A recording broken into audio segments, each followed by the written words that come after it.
दिवाली के आते ही बाजार में हुक्का पाती की खूब बिक्री होने लगी है। सनातन धर्म के लोग दिवाली के रात हुक्का पाती जलाकर लक्ष्मी घर और दरिद्र बाहर के जयकारे लगाते हैं। लेकिन क्या आपको पता है हुक्का पाती खेलने के लिए हुक्का पाती में कितने स्टिक यानी काठी होने चाहिए? क्या कुछ कहते हैं जानकार, आइए हम पूरी खबर आपको सुनाते हैं। बाबा, हुक्का पाती खेलने का क्या समय होता है और कितने काठी होने चाहिए हुक्का पाती में? पंडित मनोत्पल झा का हर हर महादेव। जहाँ तक है कि हुक्का पाती कब खेला जाता है, हुक्का पाती जो है यह सनातन समय से ही दीपावली के दिन खेलने का विधान चली आ रही है और दीपावली 31 अक्टूबर 2024 को मनाया जा रहा है। ये हुक्का पाती खेलने का जो विधान है यह लक्ष्मी पूजा करने के बाद ये शुरू होती है। जहाँ हम आपने आपको कहा कि 3:23 के बाद लक्ष्मी पूजा का प्रारंभ शुभ मुहूर्त होने जा रहा है और यह रात्रि 11 साढ़े 11 बजे तक रहेगी। सबसे पहले लक्ष्मी की पूजा होगी। लक्ष्मी पूजा होने के बाद यह हुक्का पाती खेलने का विधान प्रारंभ होगा। हुक्का पाती में सबसे पहले यह जो है कहा जाता है कि लक्ष्मी घर दरिद्र बाहर, इसके लिए यह पूजा की जाती है, यह हुक्का पाती खेली जाती है। इसके साथ हमारे मोक्ष की प्राप्ति के लिए, उनके आत्मा की शांति के लिए भी यह हुक्का पाती खेलने का प्रावधान सनातन काल से ही चली आ रही है। इसमें जो घर के मुखिया हैं वह क्या करते हैं, एक सनाठी का बना हुआ हुक्का वो अपने घर में जितने भी पुरुष मेंबर हैं सब के लिए वह बाज़ार से खरीद कर या घर में ही सनाठी का बना लेते हैं, सन की सहायता से, डोरी की सहायता से। साथ साथ वो जो हुक्का है इसको अपने पूजा स्थल पर, तुलसी पिंडा पर और घर के छत पर भी रखने का प्रावधान। लक्ष्मी पूजा के बाद हुक्का पाती खेलने का जो विधान इसलिए दिया गया है, इस पूजा काल में घी का दिया माता के पास जलाया जाता है और घर के जो मुखिया हैं उसी दिया से जो घी का से जल रही है उसी में उस हुक्का को जलाते हैं। जलाने के बाद उस हुक्का को घर के चारों कोनों में दिखाते हैं। सावधानी से दिखाना चाहिए।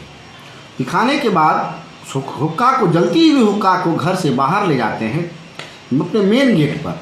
वहाँ पर रुक करके पुनः लक्ष्मी घर दरिद्र बाहर, लक्ष्मी घर दरिद्रता बाहर, लक्ष्मी घर दरिद्रता बाहर 5 बार कहते हैं और पुनः खुली आकाश में जा कर के घर के सभी पुरुष वर्ग खड़े होते हैं और जो घर के मुखिया हैं उस जलती हुई हुक्का को 5 बार आकाश में ऊपर नीचे करते हैं।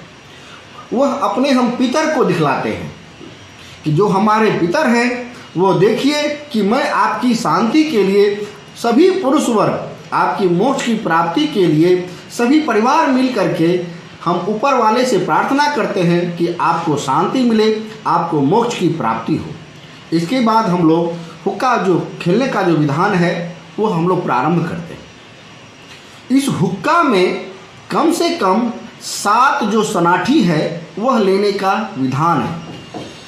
7 से ज़्यादा आप लीजिएगा तो अति उत्तम, मगर कम से कम 7 अवश्य लेनी चाहिए। 7 के बाद आप 9 ले सकते हैं, 10 या 11 या 12 तक लोग ले करके हुक्का पाती बनाते हैं। इसमें यह कोई फिक्स नहीं है कि आप 12 से ज़्यादा नहीं ले सकते, अवश्य ले सकते हैं, पर 8-9 लें। पता है कि 8 कटिया नहीं होना चाहिए, तो 7 से ज़्यादा। क्योंकि जब हुक्का पाती हम लोग खेल लेते हैं, जलती हुई हुक्का में से हम लोग 7 सनाठी को चुनते हैं। कैसे? तो एक सनाठी एक फल का नाम लेते हैं, इसी प्रकार 7 फल का नाम लेकर के 7 सनाठी चुन करके हम लोग 100 परिवार जितने भी पुरुष वर्ग हैं वो पूजा स्थल पर ला करके उस सनाठी को रख देते हैं।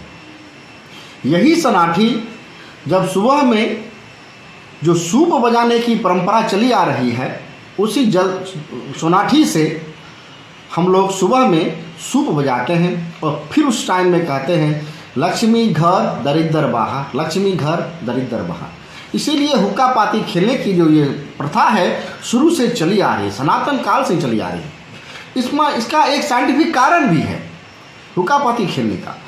इस दिन देखा जाता है कि हुक्का पाती खेलने के बाद जितने भी हमारे आसपास जो हैं कीट पतंग, हानिकारक कीट पतंग, जो क्या कहते हैं बैक्टीरिया है, जो हानिकारक जो कीड़े मकोड़े हैं, सभी जो है इस दिन सुबह होते होते मर जाता है। इससे हमारा वातावरण पुनः सुरक्षित हो जाता है। इसलिए कहा जाता है कि दीपावली के दिन हुक्का पाती खेलना एक सर्वोत्तम वैज्ञानिक रूप से भी यह उपयुक्त है। इसे इस दिन सभी लोगों को, सभी सनातनी को ये हुक्का पाती खेलना चाहिए। इस दिन हम लोग अपने घर पर एक कैंडल भी लगाते हैं। उस कैंडल भी पितरों को सूचना दिया जा रहा है कि आपके घर में दिया जल रही है और आपके लिए भी मैं एक दिया आसमान में जला चुका हूं कि आप भी वहां पर उजाले में रहिए। अमावस्या की जो काली रात है वह आपके जीवन से समाप्त हो जाए और उजाले की तरफ आपकी आत्मा बढ़े और आपको मोक्ष की प्राप्ति हो, आप पुनः फिर से मनुष्य कोख में जन्म लें।